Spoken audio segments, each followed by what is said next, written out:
किसान भाइयों, आज हम आपके लिए एक और नई वीडियो लेकर के आए हैं और आज की इस वीडियो में दोस्तों हमारा टॉपिक है धान की नर्सरी डालते समय कौन सी खाद डालें, कितनी मात्रा में डालें और इसके साथ साथ कब डालें। इन सभी चीज़ों के बारे में आज की इस वीडियो में दोस्तों हम आपको पूरी जानकारी देने वाले हैं कि आपको अपने धान की नर्सरी डालते समय कौन सी खाद का इस्तेमाल करना चाहिए, कितनी मात्रा में इस्तेमाल करना चाहिए और उसका इस्तेमाल कब करना चाहिए। यानी कि कहने का मतलब ये है कि आपको अपनी धान की नर्सरी डालते समय खाद का प्रयोग कब करना चाहिए, इसके बारे में आज हम आपको डिटेल से जानकारी देने वाले हैं। दोस्तों, जैसा कि आप सभी जानते हैं कि धान की नर्सरी डालने का बहुत ही बढ़िया और अनुकूल समय आने वाला है 2 से 3 दिनों में, क्योंकि 20 तारीख से मानसून आ जाएगा। इस समय पर किसान साथियों धान की नर्सरी बहुत ज़्यादा पड़ेगी और आपको धान की नर्सरी डालते समय खाद प्रबंधन के ऊपर ध्यान देना बहुत ज़रूरी रहेगा। यदि आप अपने धान की नर्सरी में सही मात्रा में सही कंपनी की और इसके साथ साथ सही खाद का उपयोग नहीं करेंगे तो आपकी धान की नर्सरी का जो विकास है वो बहुत ही बढ़िया और तेज़ी से बिल्कुल भी नहीं हो पाएगा और आपकी धान की नर्सरी जल्दी तैयार नहीं हो पाएगी और आप एक अच्छी धान की नर्सरी तैयार बिल्कुल भी नहीं कर पाएंगे। तो यदि आप चाहते हैं कि आप भी एक धान की बहुत ही अच्छी नर्सरी तैयार कर पाएँ तो आप दोस्तों आज की हमारी इस वीडियो को शुरू से लेकर के अंत तक ज़रूर देखिएगा। किसान भाइयों, जैसा कि आप सभी जानते हैं कि धान की नर्सरी डालने का बहुत ही बढ़िया और अच्छा समय चल रहा है। इस समय पर किसान भाई बहुत ही अधिक मात्रा में धान की नर्सरी डाल रहे हैं। तो दोस्तों, धान की नर्सरी डालते समय आपको खाद के ऊपर भी बहुत ही ज़्यादा ध्यान देना पड़ेगा। यदि आप धान की नर्सरी में सही मात्रा में सही समय पर और इसके साथ साथ सही कंपनी और सही क्वालिटी का खाद का इस्तेमाल नहीं करेंगे तो आपकी धान की नर्सरी जो है वो सही समय पर तैयार नहीं हो पाएगी, उसका विकास जो होगा वो बहुत ही धीमा होगा और इसके साथ साथ आपका सही तरीके से धान की नर्सरी का विकास नहीं हो पाएगा। उसमें आपकी धान की नर्सरी जब आप उसकी रोपाई करेंगे खेतों में तो अधिक मात्रा में कल्ले का फुटाव नहीं होगा, समय पर आपकी फसल तैयार नहीं हो पाएगी और आपका जो प्रोडक्शन है वो भी गिरावट आ जाएगा, कम हो जाएगा। तो इन सभी समस्याओं से बचने के लिए आप अपने धान की नर्सरी में सही मात्रा में सही समय पर और सही क्वालिटी की खाद का इस्तेमाल अवश्य करें। चलिए अब बात करते हैं दोस्तों कि आपको अपने धान की नर्सरी में खाद का प्रयोग कब करना चाहिए। दोस्तों, बहुत ही ज़्यादा अधिक मात्रा में जब किसान भाई धान की नर्सरी डालते हैं तो तभी उसी समय पर खाद की नर्सरी का इस्तेमाल करते हैं। आपको ऐसा बिल्कुल भी नहीं करना चाहिए। आपको अपनी धान की नर्सरी में खाद का इस्तेमाल तब कर लेना चाहिए जब आप अपनी धान की नर्सरी की जो क्यारी है जहाँ पर आपको डालनी है उसकी तैयारी कर रहे हो। धान की नर्सरी डालने से पहले 2-3 दिन पहले लगभग जब आप अपनी धान की नर्सरी की जो क्यारी है उसकी तैयारी कर रहे हैं, जहाँ जहाँ पर आपको डालना है उसी समय पर आप उसमें जो है आपको खाद डाल देनी है। दोस्तों, उसको उसमें छींट दें और उसकी अच्छे से ज़मीन में मिलवाई करवा दें और उसको अच्छी तरीके से भुरभुरा और समतल कर दें। आप दोस्तों इस तरीके से यदि आप अपने धान की नर्सरी में खाद डालेंगे तो आप एक बहुत ही बढ़िया और अच्छा नर्सरी तैयार कर पाएंगे। किसान भाइयों, चलिए अब बात करते हैं कि आपको अपने धान की नर्सरी डालते समय कौन सी खाद को कितनी मात्रा में डालना आवश्यक रहेगा। तो दोस्तों, सबसे पहले तो धान की नर्सरी डालते समय आपको डीएपी खाद का इस्तेमाल ज़रूर करना चाहिए, अवश्य करना चाहिए। डीएपी खाद को हम डाई अमोनियम फॉस्फेट के नाम से भी जानते हैं और इसके साथ साथ कई किसान भाई इसको डाई के नाम से भी कहते हैं।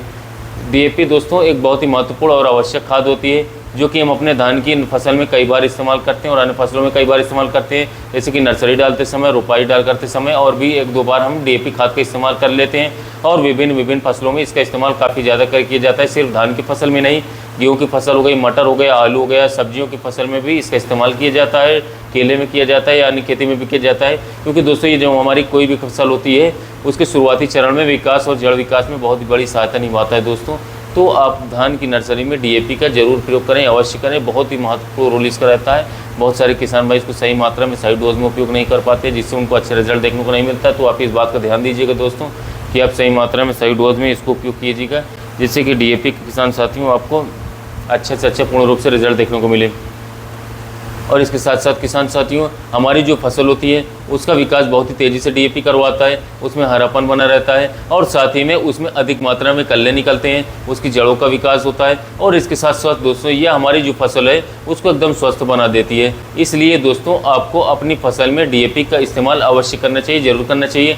चलिए अब बात करते हैं कि आपको अपनी धान की नर्सरी डालते समय कितनी मात्रा में डीएपी का इस्तेमाल करना चाहिए। तो दोस्तों डीएपी खाद का इस्तेमाल आपको अपनी नर्सरी में 2 किलोग्राम प्रति विश्व के रेट से अपनी धान की नर्सरी डालते समय इसका इस्तेमाल कर लेना चाहिए। डीएपी दोस्तों आप चाहे तो आप इफ़को कंपनी के ले लीजिए या फिर नवरत्ना कंपनी के ले लीजिए या फिर आईपीएल कंपनी के ले सकते हैं। इसके अलावा सरदार कंपनी के भी आप ले सकते हैं या कुछ चुनिंदा प्रमुख कंपनियां हैं जो कि अच्छी क्वालिटी की डीएपी किसान साथियों मार्केट में प्रदान करती हैं, अवेलेबल करवाती हैं। आप इन कंपनियों की खरीद करके डाल सकते हैं। इसके अलावा दोस्तों आपको डीएपी खाद के अलावा यूरिया का इस्तेमाल करना चाहिए, पर कम मात्रा में करना चाहिए। यूरिया का इस्तेमाल 1 किलोग्राम प्रति विश्वक रेट से करना चाहिए। यूरिया भी किसान भाइयों हमारे धान की फसल के लिए और धान की नर्सरी के लिए बहुत ही ज़्यादा आवश्यक खाद होती है।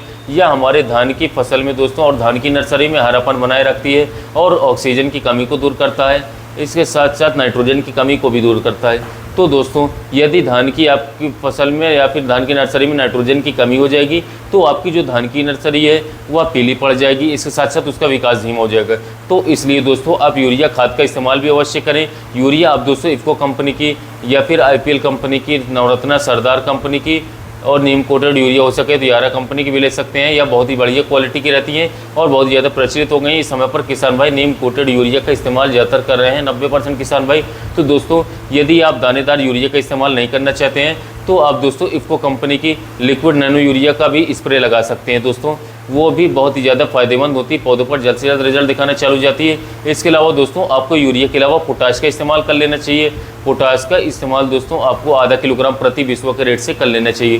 दोस्तों पोटाश भी बहुत ही ज़्यादा आवश्यक खाद होती है हमारे धान की फसल के लिए भी और धान की नर्सरी के लिए भी। धान की नर्सरी के लिए पोटाश का जो सबसे महत्वपूर्ण कार्य होता है वो होता है दोस्तों धान की नर्सरी की जो जड़ें होती हैं उसके विकास में बहुत ज़्यादा सहायक होती है। इसके साथ साथ उसकी जो जड़ें होती हैं काफ़ी ज़्यादा बड़ी हो जाती हैं, फैल जाती हैं, गहराई तक पहुँच जाती है, जिससे कि हमारी जो धान की नर्सरी दोस्तों वो बहुत ही तेज़ी से ऊपर आती है, उठती है और बढ़वार करवाती है और उसका विकास बहुत ही तेज़ी से हो जाता है। और दोस्तों इसके अलावा यह हमारे धान की नर्सरी में बहुत ही ज़्यादा फायदेमंद होती है। इसके साथ साथ उनके विकास के लिए बहुत ही आवश्यक होती है। जड़ों का विकास काफ़ी तेज़ी से करती है या फिर उसमें फास्फोरस की तत्व की कमी को दूर करती है। तो दोस्तों यदि आप इन तीनों खाद का इस्तेमाल सही मात्रा पर, सही डोज पर, सही समय पर करेंगे तो आप एक बहुत बढ़िया और बहुत ही अच्छी धान की नर्सरी तैयार कर पाएंगे। इसके अलावा किसान भाइयों आप चाहे तो फेरस सल्फेट का भी इस्तेमाल कर सकते हैं या फिर यह एक बहुत ही बढ़िया माइक्रोन्यूट्रिएंट्स है दोस्तों जो आपकी धान की नर्सरी में डालना चाहिए। इसके साथ साथ ये आपकी धान की नर्सरी के विकास के लिए बहुत ही ज़्यादा आवश्यक और फायदेमंद होती है, महंगी भी नहीं रहती है। यदि आप दोस्तों इसका इस्तेमाल करेंगे तो आप एक बहुत ही बढ़िया और बहुत अच्छी धान की नर्सरी तैयार कर पाएंगे, रेडी कर पाएंगे। आप इसका दयाल कंपनी का हरियाली नाम से आता है दोस्तों, इसको ले सकते हैं, काफ़ी अच्छी क्वालिटी का रहता है, बहुत ही ज़्यादा आवश्यक होता है धान की नर्सरी में। अधिक मात्रा में किसान भाई इसका इस्तेमाल करते हैं, अच्छा रिजल्ट भी लेते हैं। आप इसका इस्तेमाल कर सकते हैं। इसका इस्तेमाल दोस्तों आप 1 किलोग्राम प्रति विश्व के रेट से कर सकते, कोई दिक्कत की बात नहीं है। 1 kg दोस्तों पर विश्व के रेट से आप इसका इस्तेमाल करें।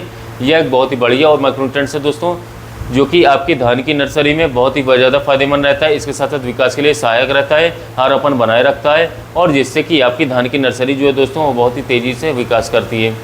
यदि आपको आज की हमारी यह वीडियो अच्छी लगी हो, पसंद आई हो, कोई किसान साथियों आपको डाउट हो तो किसान साथियों को कमेंट में करिएगा। वीडियो अच्छे लगा हो तो चैनल को सब्सक्राइब कर लीजिएगा, वीडियो को लाइक कर लीजिएगा, दूसरे किसान भाइयों तक शेयर भी कीजिएगा जिससे उन्हें भी यह जानकारी मिल सके। तो दोस्तों मिलते हैं नए वीडियो में नए टॉपिक के साथ।